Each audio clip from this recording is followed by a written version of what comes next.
This podcast is proud to be part of the TalkSPORT Fan Network. TalkSPORT. Powered by fans.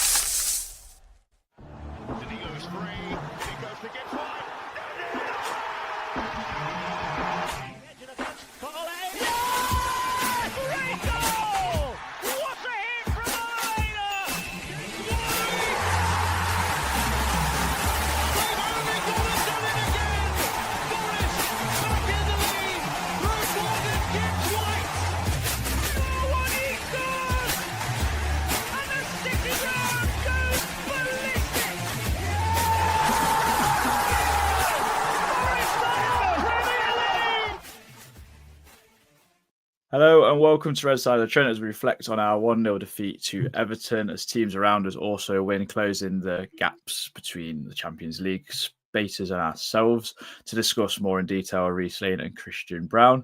Christian, how are you? First of all, I know we've just discussed off air before we start that we're both fuming, but otherwise, are you all right?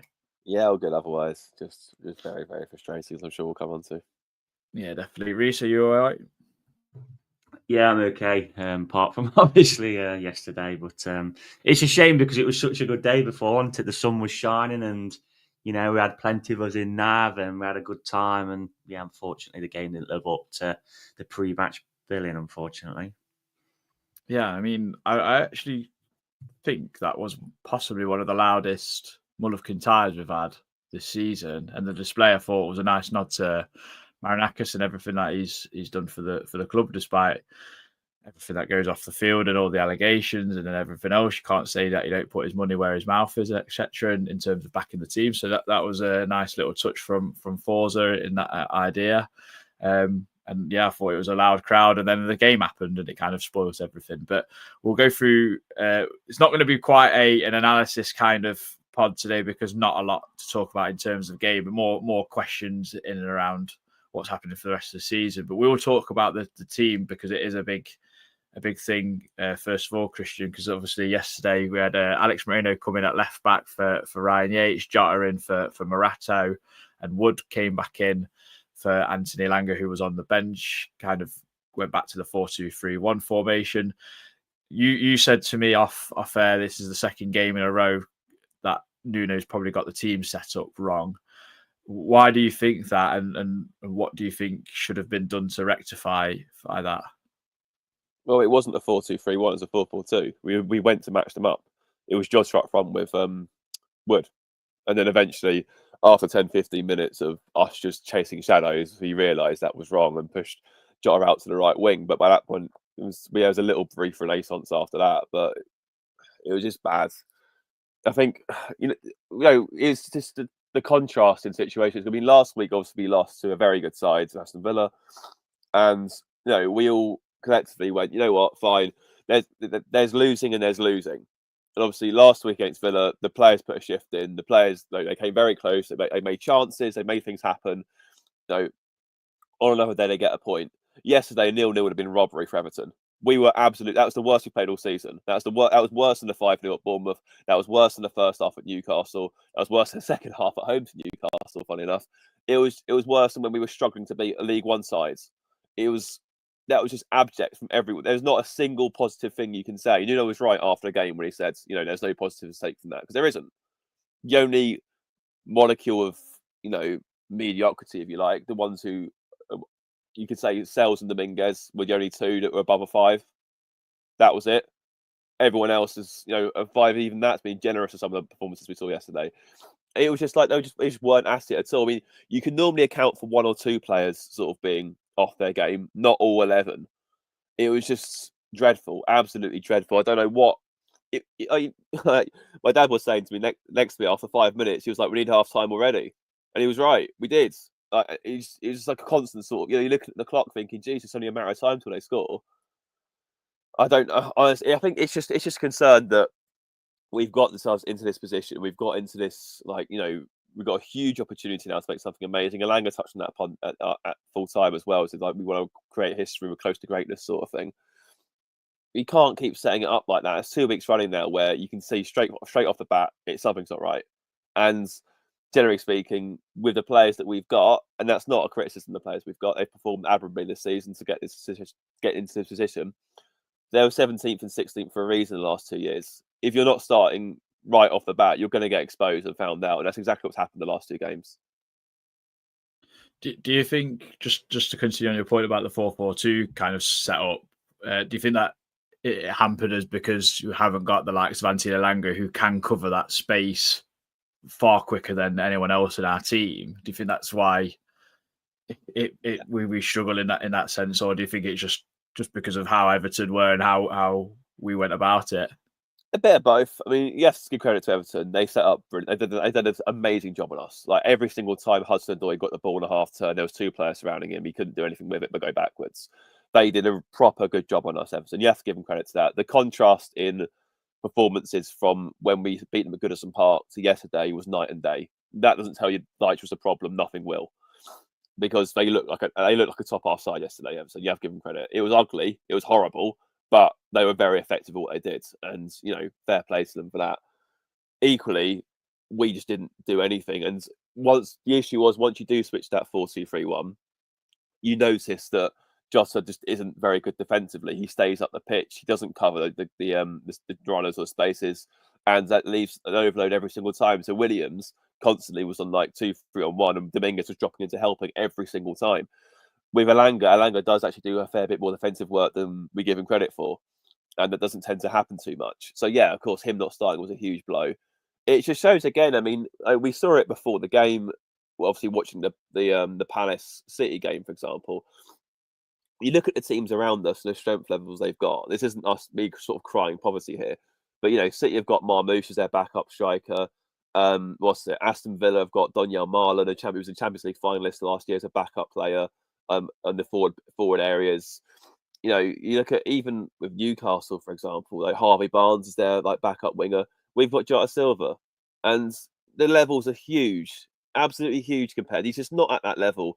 He tried yesterday. He did. He really did. He put himself about quite a lot. I know quite a lot of fans are sort of saying, "Oh, Jota was one of the brightest sparks." If that was the case, it says it all. Like there was just no quality when the ball came to his feet. No quality whatsoever. Lots of endeavour, nothing at the end of it, and we need better, really. And it's just, I don't know. It's yesterday felt like older listeners might recognise this. Yesterday felt like when that error at the end. It felt like when Worrell basically threw the game at Pride Park in the COVID era, and we drew that game 2-2. And what came next? We all know what came next. We imploded. It just feels exactly the same as that. I can't lie. Yeah, I understand your disappointment. I think we're all feeling it. I bet the players are feeling it even worse, especially Murillo and with what happened. We'll talk about that a little bit more. But Reece, I've named the pod about resetting our standards because I thought yesterday was it was like watching Sunday League. Sometimes we couldn't seem to string 5 passes together. It was almost like disrespecting each other with some of the passing we were doing yesterday, and it was not like us. It was very, very strange to take. I mean, do you think the team are feeling that pressure now of getting to somewhere where we can only dream of and that, or do you think it was just an off day and you're hoping it's an off day really with 6 games to go? I don't think it's the pressure. I think it's just more probably the injury scenarios, unfortunately. Ola Aina's a massive miss because Nico Williams has been superb at left back. Like Christian mentioned there, Nico's now at right back and he's not getting the help yesterday from Jota Silva. So that's going to obviously make him look bad. You know what I mean? Is not as effective as the left side, for example. That's the issue for me. I mean, like Moreno's come in, he's not hardly played, you could clearly tell. And this is probably why the likes of maybe Harry Toffolo and that aren't getting minutes, because they're not up to speed. And Danilo and Sangare the same. Yesterday the game's absolutely stone dead and we've made 2 substitutions, which probably tells you what Nuno kind of thinks of the squad really. And that, this season really, if you did like a graph, way kind of had a schedule, aren't we, because of a squad? But while you've got this chance, you've got to take it. I'll disagree with Christian slightly. I'm not going to give Everton as much credit. Yeah, they played the game. They were workmanlike, and the referee blew up every 5 seconds, and the game suited them to the ground. And if there was going to be a winner. It was going to be them, no doubt about it. But 92 minutes on the clock, it's 0-0. We've played poorly. We've got an attacking corner, and you think then, bloody hell, if we get this in, you never know. And then for us to basically have an attacking corner and concede from that is terrible. So we took the point away yesterday. I'm not crediting Everton for gaining the 3 points. We took it away in the end, in my opinion. Yeah, very much so. I mean, I just stick with yourself, Reece. I just thought there was a lack of ideas. I mean, there was no runs in behind like Everton were doing. Anytime it went up to Chris Wood, they won the second ball. Then they won the third ball sometimes in that case. I don't understand what our game plan was yesterday because it was non-existent. But you could tell Wood it wasn't fully fit, mate. You can just tell. I mean, when Alanga come on second half, he wasn't fully fit. There was one where it dribbled out in front of where me and Christian sitting up at Bridgeford, and obviously yourself had him yesterday, and he would have easily kept it in if he was fully fit, and he just couldn't even get up, get that acceleration going what he usually does. So they've kind of caught up with us on it at the minute. The injuries have, like I said, Iron is such a big miss. It was just such a dire game of football, and like I say, Everton contributed to that. I wouldn't say they put any real quality together. It was just probably endeavour and kind of workmanlike. And if it would have peaked that to a 0-0, in my opinion, you would have think, well, Jesus, that was a 0-0 because it was so poor. But we just thankfully we've got a bit of an extended break now, but it does give the chance for teams to put pressure on us. Like I saw someone replied to me on Twitter that Newcastle, for example, could be 5 points above us by the time we next play. So, the pressure, obviously one of them games is against Aston Villa, so that'd take points off them.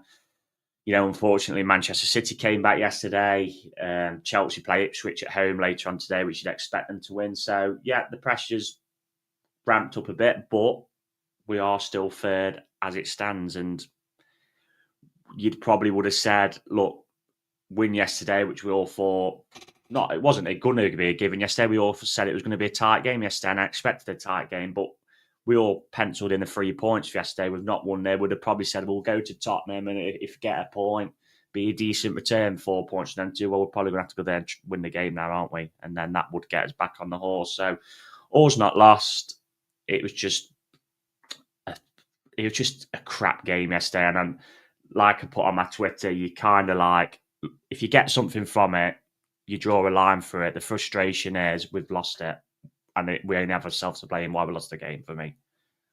Yeah, well, we're going to touch on the goal now, and I'll start with yourself, Christian. I mean, I thought if anyone was going to score, it was going to be Everton yesterday. I think we could all agree on that. But I just think the manner of how it's come about was not how I expected. I mean, Murillo miscontrols it, and he's always a risk of how he controls it because he's traditionally come through as a futsal player with the putting his foot on top of the ball, and we were so used to him doing that.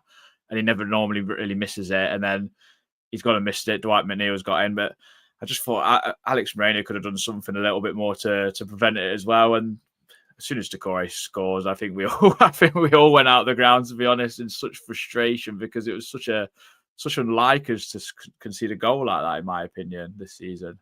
Yeah, it was bad. I mean, I kind of see what Reece is saying. We basically ended up playing their game rather than ours, and that's what happened yesterday. And that's why they were so dominant in pretty much all areas of the pitch. But kept oofing it forward, didn't we? Yeah, wasn't looking to get it on the floor. I'd say it was just like that Newcastle game I was saying off air with Dan Burn, when we smacked it long with Chris Wood, and they just meet and drink from every single time. Tarkowski and Branthwaite just didn't have to move. But in relation to the goal, what I don't get is you've got Alanga and Anderson on the pitch still, who are designated corner takers. You've got Gibbs White and Hudson-Odoi on the pitch, who generally take them when they're not taking them. Why is Williams taking that corner? I don't understand. Why is he taking that corner? Apparently, he's not took one all season as well. Yeah, he should be anywhere near it. And also, generally speaking, if a corner does go wrong, Williams would probably be in a position at the back to sort of deal with it. because obviously that's where he plays. So why is he over there taking that corner? It was absolutely ridiculous. And all you just want at that moment is just a good delivery, just a good delivery into the box. To not beat the first man is criminal. In that moment in time, absolutely criminal. But we recycle the ball at least, we keep it. Elanga sort of looks forwards, then doesn't know what to do. He sort of panics and gives it to Moreno. And then obviously they force us backwards with no pressure on the ball whatsoever. They force us backwards. That's really bad. And then Moreno, like you said, he could do more. It's not the best pass in the world to Murillo. Murillo equally it's inexcusable how he deals with that ball. The fact is the pass is so bad that really the only thing Murillo can do at that moment in time is put it out for a throw in or just clear it but we know he's not wired to do that. We know that's not his game, but it's just bad. And McNeil again, another one from the nemesis list, always seems to do it against Forest. I think that's 3 goal involvements his last 3 games against us or something stupid. So I don't know if he played in 2-0 actually, so it might be 3 and 4, but either way. And you could see it, but we weren't going to get let off the hook twice because I think there was another point in the second half where Everton went on a 4-on-1 and got it wrong. He went to Harrison, he blazed it over, thankfully. I mean, that says it all. We were saying to you off air, Adam, Moreno was terrible yesterday, but thankfully Jack Harrison is not quite good at football because he should have scored that. But again, if we're saying Moreno's making this guy look good, then where's that leave him? But yeah, it is just poor. Obviously, Sales can't really do a lot. You give any Premier League footballer a 1-on-1 like that with no one around them, they're going to score, unless it's maybe Hoyland's. But they're going to score, and yeah, it's just. I mean, the thing, like I've just seen, like Dan just left in the comment, the blueprint to beat us. The good thing is most teams won't play like that. However, I can see Brentford playing like that. I can see Palace maybe playing like that. And we've got to figure out a way to deal with that because our levels cannot be that low again. The good news is we probably won't play that badly again in the entirety of Nuno's reign because if we do, serious questions need to be had. It was that bad a performance yesterday and that goal sort of typified it. Like I said, how can you go from an attacking corner to conceding within 10 seconds? It's just poor. Really, really poor. Yeah. Reece, anything to add? Yeah, but like I just mentioned before, we kept the long ball like Tarkowski and Branthwaite. God, how tall are they? 6'4", maybe better on them. At least 6 foot on. So they're just gonna, I mean, Chris Wood, bless him. I know he didn't look fit, but he couldn't even. What did we give him as a striker? Absolutely nothing. Nothing all game. And unfortunately, last week we was probably not crying, but we were saying Jota Silva deserves a go in the side because of how well he come on. So you can understand why he's been put in. Unfortunately, Moreno, as poor as he was yesterday, this is what we've got. We haven't got the only other options, Toffolo, and he's better than Harry Toffolo, isn't he, unfortunately? And he's played more games than Harry Toffolo, so he's going to be up to better speed, you think, although he didn't look it yesterday. This is kind of what we've got, and at the end, the frustration for me is that we just not got the point yesterday. Look, you're going to have off days in the Premier League. You're going to play badly. It's going to happen. But when you're 0-0 at 92 at home and you've got an attacking corner and to lose it on the counter attack, yeah, that is just really frustrating. I think that's the frustrating part.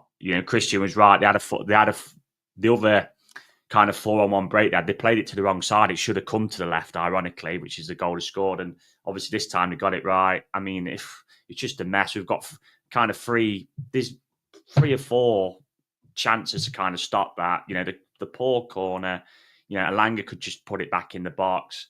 Murillo's, touch is poor and he's been robbed. And then it's just, Moreno's just like tied his own legs in knots and he's trying to cut it out. And to be fair to Doucouré, I know he's clean through, but it is a good finish. He's composed, he's put it in. We have seen at times people, I remember Harvey Barnes for Leicester a couple of seasons ago when he was clean through Spoonham. So it was a good finish at that stage of the game. And obviously with the legs, a bit leggy. But yeah, that's the frustration for me. I can accept us, having an off day, but when that kind of points in the bag, you just draw a line for it and go again. So for us to lose it yesterday, it's just, is frustrating. And it would have kept that gap at 10 points to the end of the European spots in terms of Brighton at the end. Because Brighton, God, you'd have put your mortgage on Brighton beating Leicester at home yesterday and they slipped up. So at least and obviously they've cut a point off it. I know most fans aren't looking that far down. But for me, it's always been about getting in Europe. Unfortunately, the club will want the Champions League, and they'll now be very disappointed if it doesn't happen, because we've been third. I think, what was it, since December we've been third? I mean, every time I put on the Twitter page, the graph we do and that, it's been third every single week for so long.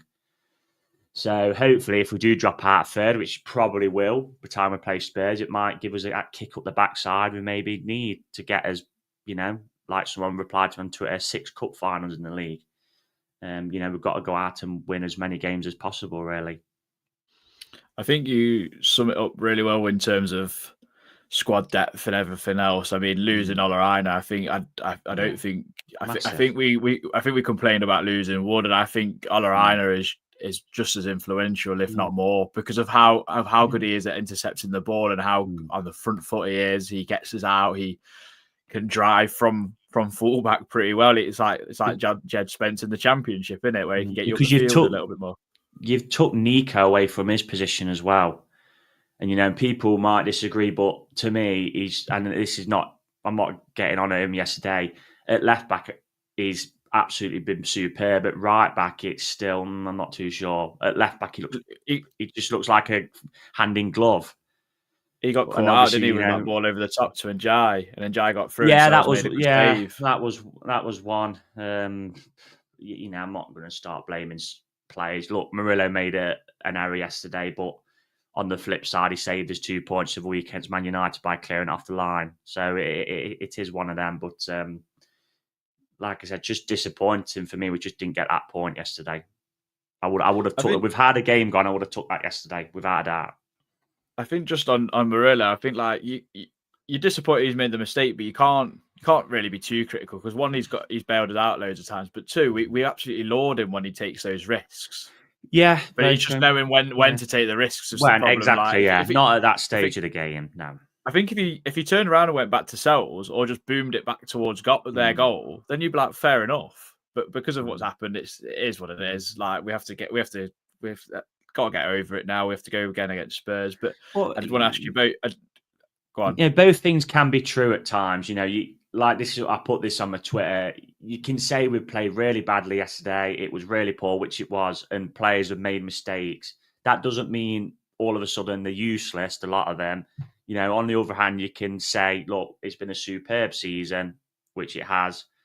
And all we can do as fans is go to the end with the team and see what happens and give them the support. But on basis yesterday, we have cost ourselves. That is the truth. Both things can be true.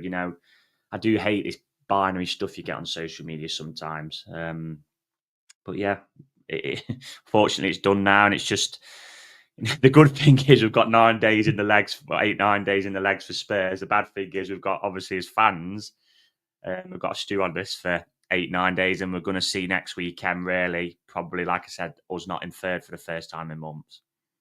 Yeah, it's going to be disappointing, but we'll get back on the bandwagon, hopefully. I do want to ask you both, because obviously you talked about squad depth there, Reece, and I know, Christian, you'd have mentioned it before as well, but like fans on social media and probably maybe in pubs and coffee shops and wherever on your walks, probably blaming that the January transfer window is kind of costing us now at this late stage of the season.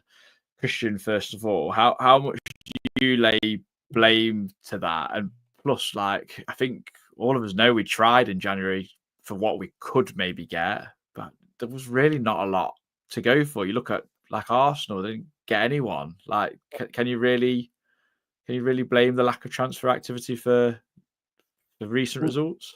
No, it's a cheap excuse. I'm sorry, it's a cheap excuse. Like, it's a forward market that, as we said, Arsenal couldn't work in, and we're suddenly expected to find someone. The difficulty is, and Lee's touched upon this as well, is that obviously in January, aside from moving people mid-season and whatever else, you're basically saying given how well we're performing, let's say we're going to start an attacker, we're basically saying you're going to come here as a sub because of how well we're playing. Who wants to leave mid-season where they're probably starting every game to become a sub? No one does. So, and you can, if you look at, I know people say, oh, look at Rashford and Asensio. Both of those players were isolated at PSG for a start. And we look at, let's take Rashford, for example. There's £7 million in wages between January and June. and then there's a 40 million signing on fee afterwards. You want to buy him? We didn't need another left winger. We didn't need, we didn't think we needed another left winger anyway. We needed another centre forward. That was the main priority target. Rashford doesn't play centre forward. We know he can't do that. It's not his strength. So that's null and void. Can someone find me a striker out there that could have actually helped Forest in this moment in time? No, because there wasn't one. Otherwise, we would have tried to get them. We really did try. We tried with Worcester and whatever else. And we were never going to get Worcester in January. It wasn't going to happen. So, it's just a very cheap excuse, I think, to sort of say, we could have got someone in January. Captain hindsight. No, who? Tell me these players who we could have signed then. It's funny enough. Whenever you ask that question to these people who insist that, January was the be all and end all, and we screwed ourselves over. Name these players. They can't because they don't exist. So it's just a cheap excuse. Well, I guarantee as well, if we would have been linked with Marcus Rashford, that most of our fan base would have been like, well, we don't want him because he's basically a bad egg. And it would have been, I guarantee it, that's what would have happened if that link would have come out. Or it'd be another Lingard. End of the day, Asensio and Rashford have gone to Villa because they're in the Champions League. That's the bottom line. They're not going to come to Forest over Aston Villa. They're just not. I mean, I'm looking at the other teams like Newcastle. Their striker, Alexander Isak. If he gets injured, who they got? Callum Wilson, who's a crock most of the time, and then Asula, nobody. Yeah, Asula, who's a young kid still, isn't he? He was on loan at Derby in the Championship. Was he last season before League One, whatever? It was a hard market. And Liverpool have won the league, and they brought one player in the summer, which was Chiesa, who's hardly ever played. So, it was always a tough market. The problem for Nuno is really, I'm looking. I've got the bench here yesterday, and it's clear to me that Sangare and Danilo he probably doesn't see as up to speed because of the injuries they've had. He played Danilo the other weekend against Man U, and it was clear. Let's be honest, it was clear that he wasn't up to speed to start. But yesterday we're making 2 subs and the game's dead. We brought Yates on yesterday for the fact, really, in my opinion, we brought him on because the crowd needed a lift because the game was completely dead. And it was that dead. Even he, who's captain, gets the crowd up, even he couldn't come on and give people a lift. And that's not a fault on him. It's just that's how poor the game was. So I'm just looking at Sousa. Surely you'd give him a go yesterday and, try and offer us something. You know what I mean? Even Sangare is a big guy in the midfield, and I just think, maybe just probably change it up a little bit more. Yes, I know the options are lacking, but going back to January, it's a very tough market. It is a tough market. I seen someone on Twitter yesterday mention Evan Ferguson. We should have gone for him. He's done nothing at West Ham. I'm just trying. Setting it back. Yeah. I'm just trying to. People didn't want Mateus Cunha at some point because of his attitude. And I'm thinking Mateus Cunha can win games on his own, but we couldn't afford him. We couldn't afford him in January. People were saying of Evan Ferguson as well. I think they want a £60 million release, buyout clause for him. It's like we're not going to do that. It's just all you're going to kind of get is looking into the South American market, and clearly we didn't see anyone who was up to scratch, really. Nathan, who comes on the pod, said Ramon Sousa was the best player in the Argentine league last season. He's hardly getting a chance here. So what kind of South American player are you going to get for a decent fee, probably around 20 million, who's going to come in and you think, oh, well, he's going to hit the ground running, like Christian said. He's going to be sat behind Elanga, Hudson-Odoi and Wood. It was just a tough market, and I'm personally not going to blame that. And plus, we don't know internally. Marinakis might have turned around and said to Nuno, look, there's money there available for you if you want to strengthen the squad. Nuno might have turned around and said, well, I don't want to, boss. I want to keep the squad as it is. Yeah, he said that was the main priority, keep his squad together, didn't he? But what I will say is that I just find it so odd that was obviously the line from him, the line he was saying publicly. And like you touched on earlier, he's not using his bench properly. We could see yesterday. I'm sorry, Anderson was terrible yesterday. There's no ifs, buts, or maybes about that. I would have kept Dominguez on instead of Anderson and brought Yates on. Yeah, absolutely. When I saw Yates warming up, I was like, okay, he's taking Anderson off, then he has to.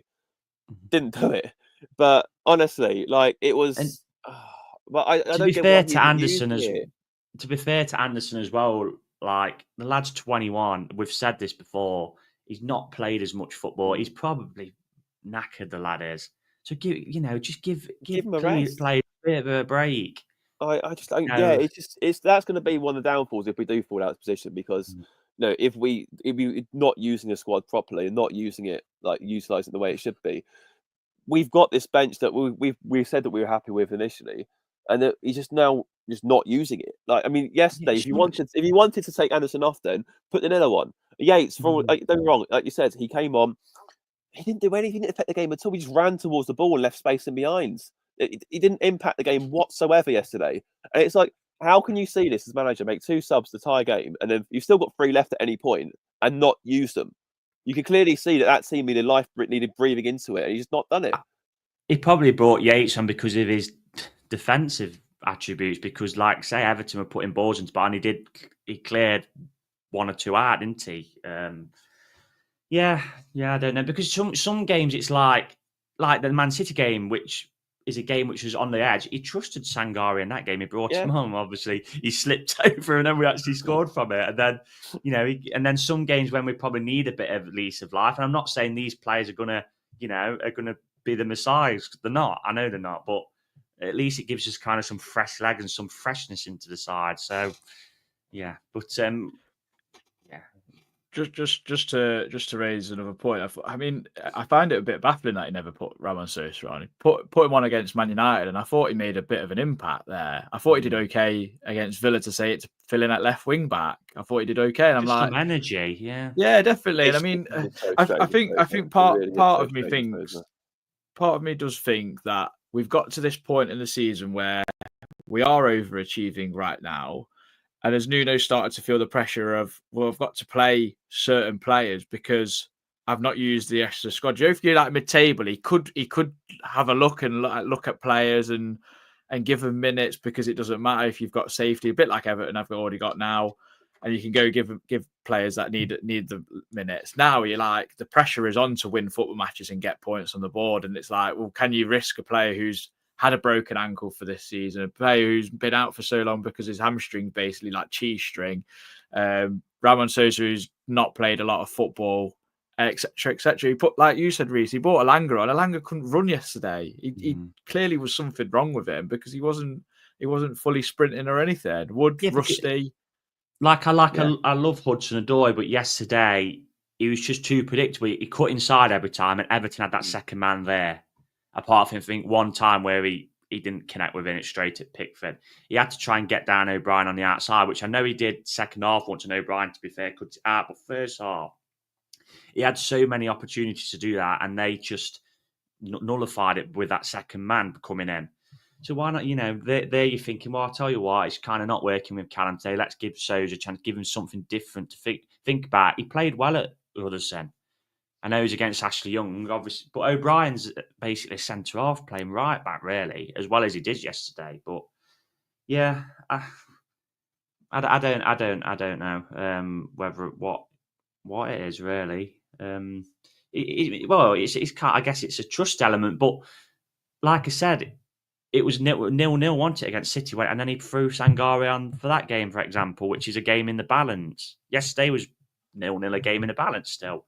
So I just find it a little bit strange how sometimes he does seem to trust them, and other times he doesn't. It's clearly in his mind tactical, but I just thought we just needed some fresh endeavour yesterday. The game was that dead, and like we said earlier, just so many players had an off day. Just couldn't get even your players who you usually rely on to create stuff. Your Gibbs White, your Alangas, Hudson-Odoi. Just even them could not get anything going yesterday, and that's why I would have happily took a 0-0 on the face of the game, and we should have done, really, but obviously his own fault why we didn't. This last question before we do slept on it thoughts and then get into some Spurs away chat. It's going to sound a bit clickbaity. Do you buy this notion, Christian, that we are starting to bottle it, or is that too harsh because we are in a position that no one ever in a million years expected us to get to this season? I mean, let's have it right. If Forest finished 6th now, we've bottled it. There's no if buts or maybes about that. Given the position we were in, there's no. You can say what you like about how at the start of the season it would have been a dream beyond words to finish in Europe or whatever else. To be third for 4 or 5 months of the season and to throw it away, you can't say anything else. Of course it is.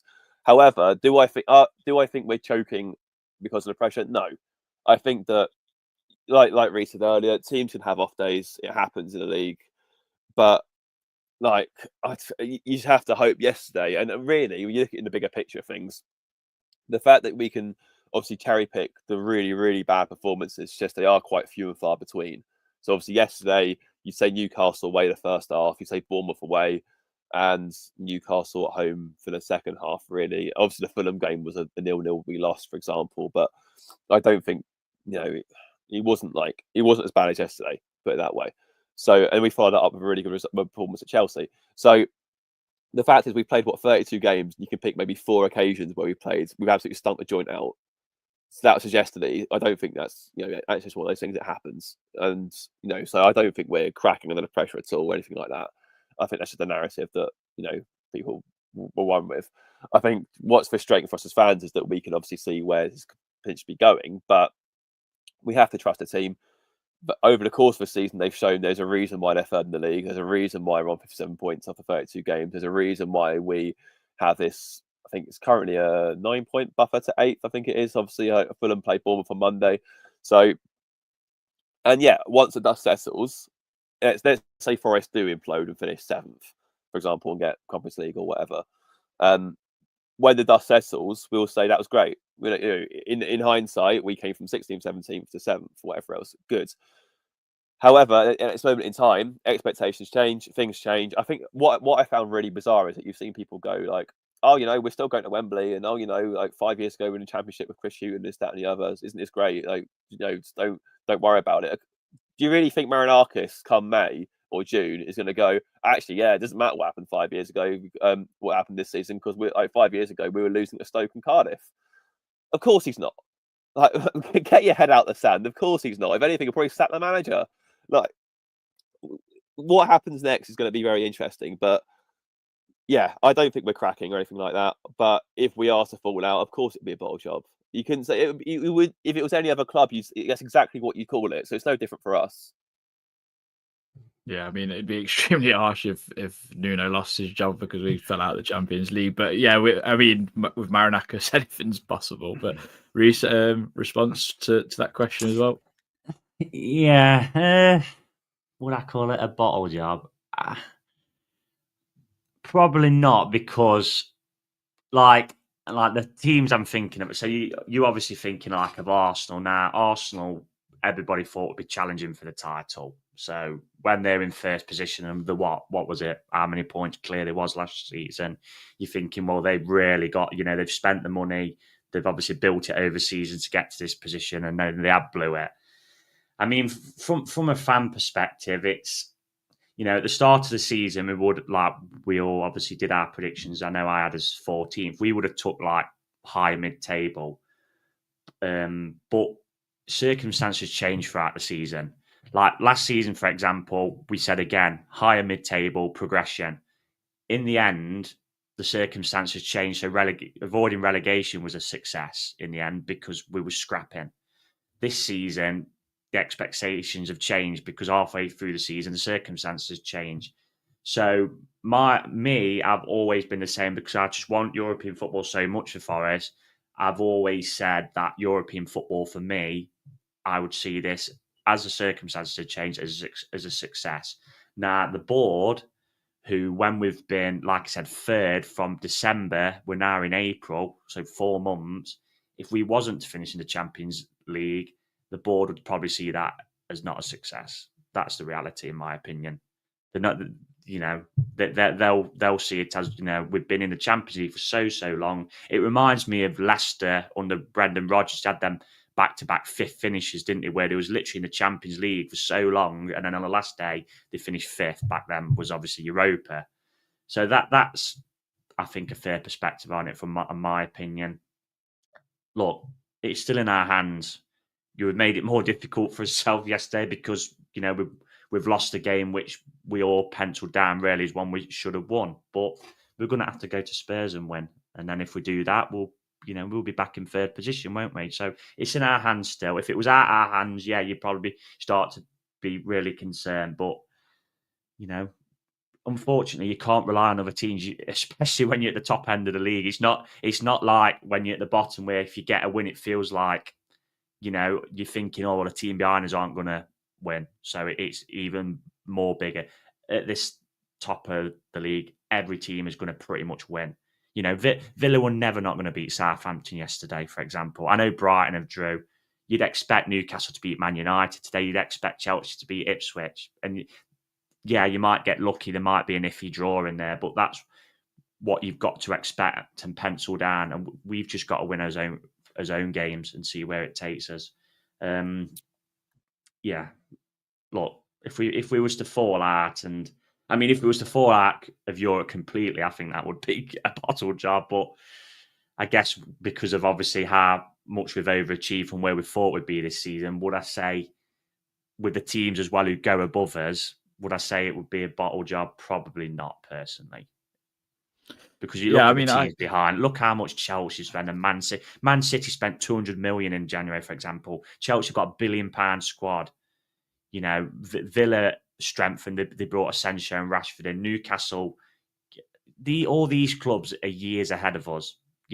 Even the bottom ones like your Newcastle, Villa, what are they, 3 years maybe ahead of us? They've all had European campaigns, so yeah, that's it for me.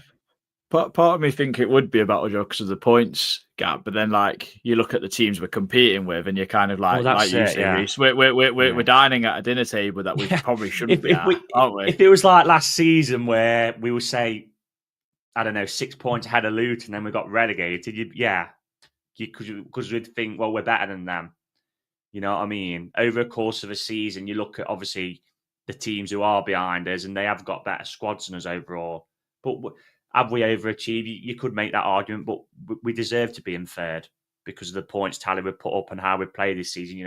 I've seen fans from Everton yesterday apparently how lucky we've been all season and this, and obviously coming out of the ground, those who look to try and cause trouble by talking dead lightly, saying, "Oh, Murillo's this and this player's that," and but we deserve to be third, and we'll finish where we deserve to be at the end of the season, and we'll have to see. We've got six, like I said, the 6 cup finals, and we're going to have to see where it takes us. I mean, I always had this indication that it would go down to the wire anyway. Yeah, because that's what Forest do. and yeah, well, it's a classic Lee Clark of the easy way, the hard way, and the Forest way. And I feel even like last season, no different. Luton lost to West Ham. All we needed to do was get a point against Chelsea. We're 2-1 up with 8 minutes to go, and we still lost the game. And even then, on the last day, I know obviously you're going into the last day of the season. Luton still had that 0.01% chance of overturning a -9 goal difference because that's what Forest do.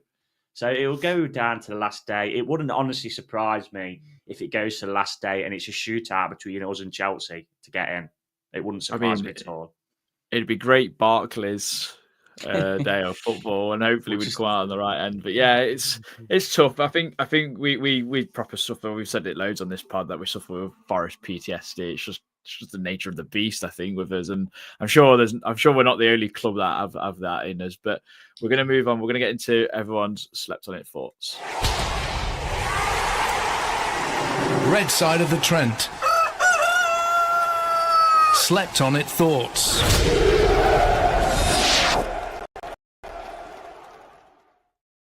I'm just going to read Lee Clark's out, who last minute dropout. I think maybe the defeat got to him a bit too much. But he says, my mate said when Dominguez went off that it was risky given he was matching Everton for work rate, and boy was he right. Very underrated Dominguez is proving, and he was head and shoulders above Anderson yesterday. Disappointing to lose, and perhaps dropping a place or two can reset our focus. 6 games to go, and they're all huge. We've not become a bad team overnight, and hopefully we can squeeze over the line in May. Just for everyone else, thank you very much whoever got us into this. Alex, that's the worst game of football I've seen since we were in the depths of the Championship. Everton, the only team that actually looked like scoring, so I'd say the say that actually looked like scoring. So I'd say the result was fair. Usually I'd say a team can't carry passengers, but the only one was a passenger. Wasn't a passenger. It was Williams, stupid from Murillo. NFFC Kez, poor. However, a season 38 games long, so I don't buy into the notion that we're bottling it if we don't finish third. Easy narrative to spin, but ultimately finish where you deserve to finish. Go again at Spurs. Red Gadjo, I'm now sulking until at least midweek. That was difficult to watch, and it will get chalked down as a terrible day at the office, and it certainly was. Johnny Ancliffe, slept on it, thoughts, turgid performance, no urgency, no pace, very worrying performance, and we don't have the options in the squad to change it up. I'm still confident we'll get top 5, but it looks like we're going to crawl over the line rather than sprint through it. Tom Newton, absolutely turgid game of football. We've lost the nailed on 0-0 game. Absolutely zero quality from either side. Need to forget this one very quickly and focus on Spurs next week. Too many players are off it again today, similar to first half last week at Villa. Move on to next week on Monday. Snowboard Pete, thoughts without swearing. So all I can say is garbage. The team can normally cope when 1 or 2 are off it. The entire team were off it today. So many errors and poor communication. I couldn't put my finger on it. Why? Oh, well, time to forget it and focus on the next game. Frank the Tank, absolute disgraceful performance from the whole team. No intensity in going through the motions. Whole season being thrown away because players are not strong enough mentally at the end. More afraid to lose than go for the win. This season end has Swansea Yeovil vibes. Capanosity. Sometimes you just need to get rid of the dirty oil out of the engine. It's never a pleasant task, but the car runs better after it. Peaches looked like we were playing for the point rather than the win. Shake that performance off, get back on the training pitch, and hopefully a better performance in the next match. Carl Booth, miles off it today, and unfortunately at this level you get punished. Everton fully deserve the win. Need to move on quickly and hopefully get back on track. Still need 3 wins to be short of Champions League, I reckon. You Reds. D, awful performance, second loss in a row, long unbeaten home record gone. Not ideal because our running isn't as easy as people make out. 6 big performances needed, especially from our main players. Bruce, thoughts? There was nothing to talk about until that late goal. One of the worst games of football I've seen. Sums up modern game. Absolute rubbish. I'm not going to say what actual word he put. Last of all, no means least because there's too many to get through. Martin Fretwell, slow and flat today. Played just how Everton wanted us to play. Long ball. Should have took the point and run. So thank you very much for everyone that got involved. Sorry I've not read any out. There's just lots and lots to get through. Thank you for everyone that's joined us in the chat as well. And put your comments in. We appreciate it. We'll talk about Spurs first of all, Christian. Now, I mean, a game that you must be full of confidence for, because I know your absolute love for hatred of Ange Postecoglou. Well, the question is he going to be there by the time we get there? I mean, I'm fully expecting Spurs to exit Europe on Thursday, and so. It'd be the most Forest thing imaginable, wouldn't it? We get a new manager bound to Ryan Mason, lose 3-0 or something stupid. Could definitely see that happening. If Ange is there, which hopefully he is, then yeah, of course we can beat them. They're not a good footballing side. They are where they are for a reason. He's the most tactically naive manager in the entire football pyramid, I'd say. He's literally Russell Martin with good PR because he won a few Tim Pot titles at Celtic against St Mirren and St Johnstone. No one's asked. Like, he's not a good manager, and times prove that as well. Like, he burns all his players into the ground with ridiculous training methods, then cries foul about all these players getting injured. Well, yeah, it's because of you. He had a 10-game run at the start of the last season where I think they got 28 points in there. They won 7 and drew once. Since then, their points average has been about 9th to 14th, I think it is, because everyone found them out. Everyone realised what they were doing. Some player qualities bailed them out here and there. It's been needed to. It's not happening this season because teams are much more streetwise to how they play. He only knows one way of playing, and it's very easy to play against, as we saw it at City Ground on Boxing Day. They've still been playing now. They still wouldn't have scored Spurs. We were just so comfortable in that game. So, yeah, of course we can go there and get a result. Again, it's going to come down to if we can score first, as we know with both. I think it's 20 times we've done it this season. If we score first at their place, then we can we can really put them to the sword, I think, because he'll just go, oh, that's just the way we play, mate, and throw one forward and we'll hit him with the counter every single time. So, yeah, if Ange is still there, then, yeah, I'm much more confident of beating them than I was for Everton, for example. I looked at these remaining fixtures and I thought Villa, Everton with Moyes, and Palace are the only 3 really dodgy ones. Brentford's a bit iffy because they've sort of picked up quite a bit away from home. Obviously, got a good point yesterday away at Arsenal, despite going a goal down, for example. So that, and I suspect they probably will approach the game like Everton did yesterday, just make it a battle. So that could be quite a bit of a banana skin. The rest of them, so Leicester, West Ham, Spurs, and Chelsea, I'm thoroughly expecting Forest to turn up in, assuming Ange's there, of course. So yeah, I'm very confident we'll go there and get a win. 2-0 Forest. Okay, fair enough. Reece, anything different? Yeah, the midweek game for them concerns me because I think if they do lose, which I think Frankfurt will turn them over in Germany. I think he'll get sacked. I think he will get sacked because what is there left for them? Nothing. So what he's going to be gone at the end of the season, into because unless he obviously wins the Europa League. So ideally, they could do really them winning that. And then they're kind of thinking, well, actually, we're going to put all his eggs into this Europa League basket and just concentrate on that. But yeah, it would be very Forest, wouldn't it? That they would lose that, and then he gets sacked, and they Ryan get Mason PE, masterclass. yeah, and PE teacher comes in for last 6 games, and they get 1 win in 6, which is against us. But no, look, you can only take the game on the face of it, and they say styles make fights in boxing. That is a styles makes fight game because, like Christian says, Spurs are absolutely gung-ho. They're going to attack. And if we're on it and obviously got the low block or whatever you want to call it, well, plus obviously Elanga and Hudson-Odoi, if they're fully fit and firing, that's where we can cause them problems, as we did in the home game. On the break, Gibbs-White puts the ball in behind their defence. Elanga runs onto him, puts it past, I think Fraser Forster wanted in goal that day for him. So, yeah, we'll have to see what happens midweek. So I can't really give a prediction until that, mate. If they get through and Ange's still in charge, or if Ange's still in charge, we can go there and beat them.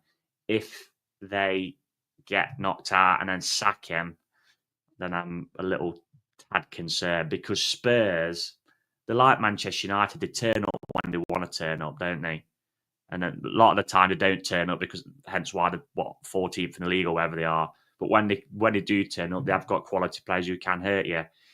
Brennan Johnson's been dying to score past us with his performances, in my opinion, in the few games, as you could see. So, I think he got a brace, was it last weekend? Should have got a hat trick, which I find very strange how his player didn't let him take the penalty, which probably sums up their mentality, really.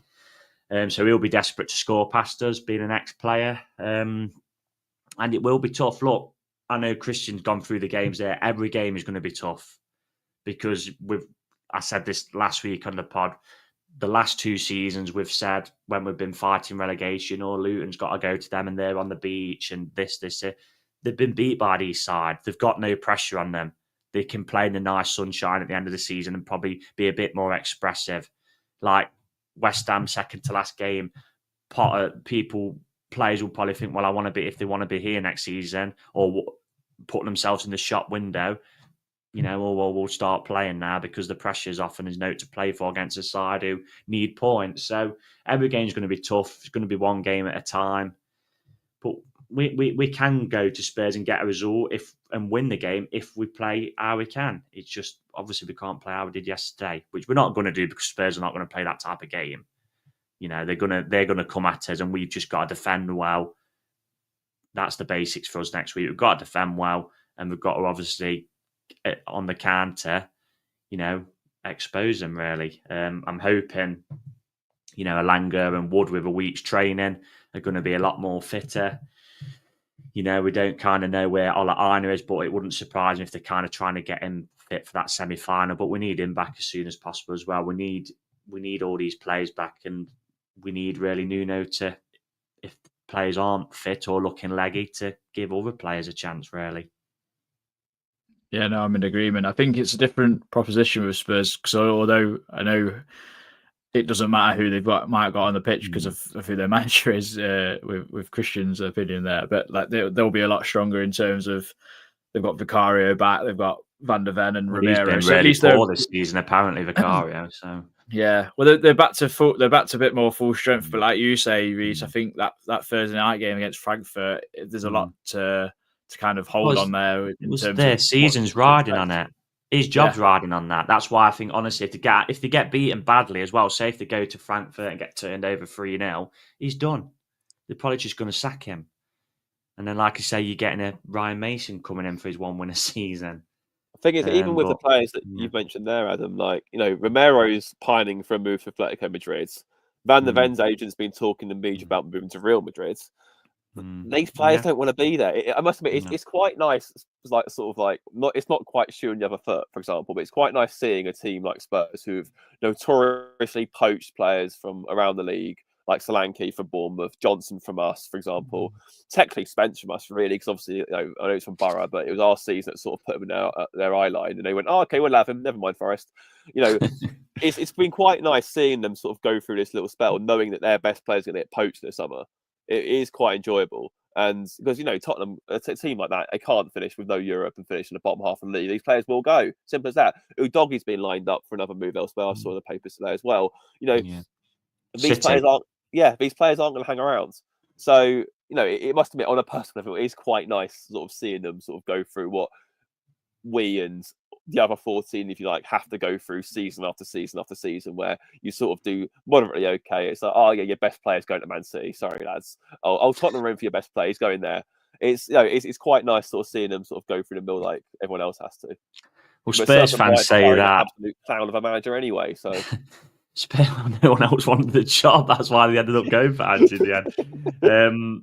Well, Spurs fans always say that basically Christian Romero uses Spurs as a training camp to get fit for Argentina. So, look, the last point for me as well is that Nuno will want to make a point. It's his old club. Yes. We went to Wolves early on in the season, and we get told by the Wolves fans, Nuno loves them more than us. Well, he wasn't loving them when he was dancing on their touchline after we beat him 3-0. So he'll want to go back to Spurs and make a point, especially after yesterday. So, unfortunately, guys, and people who are listening and who are watching at the minute, we've just got to stew on this for a week. Probably, in my opinion, hope Spurs get through, or at least put in a valiant effort to kind of keep Ange in that job and lose on penalties or something. Yeah, we'll go there next week, and it's just a shame it's Monday night, isn't it? As obviously the Premier League must put us under the most pressure possible because they don't want Forest finishing in the top 5. So. Yeah, we'll see. We've just got to get behind the last 6 games and obviously the semi-final. We've got to get behind the lads till the end of the season. We'll see where it ends up. Yeah, well, I'm hoping that we go there and have a rocket up our arses and put in a performance, because I think we can beat them. I do think we can beat anyone on our day. We don't think we've lost 3 in a row this season. I think we've lost 2 in a row a couple of times. Yeah. So that's obviously, if you go with like a trend, something that maybe but it's just obviously we've not had the kind of the injuries or the lack of match fitness, really. That's what's hampering us at the minute for me. Look, we'll just see. We're going to have to see what happens, isn't it? Unfortunately, all we can do is, like I said, as fans, is just back the team and see what happens. I'm sure the away end sold out 3,000 down there on a Monday night. We've obviously a Wembley trip as well on the horizon. Tremendous support again from us. So hopefully the lads can, give us something to shout about for this one. Yeah, well, I mean, if Ipswich can go there and win, and Leicester pretty much cause an upset as well, I don't see why we can't go there and spoil the party at Tottenham Hotspur Stadium. So no, I'm going to go for a 1-0 if providing that all of our players are reasonably fit. So even if Aina's not available, but that Elanga is at full tilt, then I think we can beat him, and I think we'll beat him 1-0. I know, Reece, you didn't say a score prediction, did you? Are you sticking with that? I'm sticking until I find out what happens, who's in charge. And then I'll put it in the prediction league, because I don't think anyone predicted a loss yesterday, did they, in that? So Probably not. Only the most doom-mongering. Yeah. Well, if they did predict a loss yesterday, then you're a disgrace. Well, yeah. Well, thank you very much for everyone that's joined us in the chat and got into your slept on it thoughts. Hope the week is better than what the result was yesterday, and you're not stewing over it too much. Don't ruin your week too much. But we'll be back for a preview of some sort for the Tottenham game. We'll see you all as well after the Tottenham game on the Tuesday to review it all and go through everything. But until then, come on, you Reds.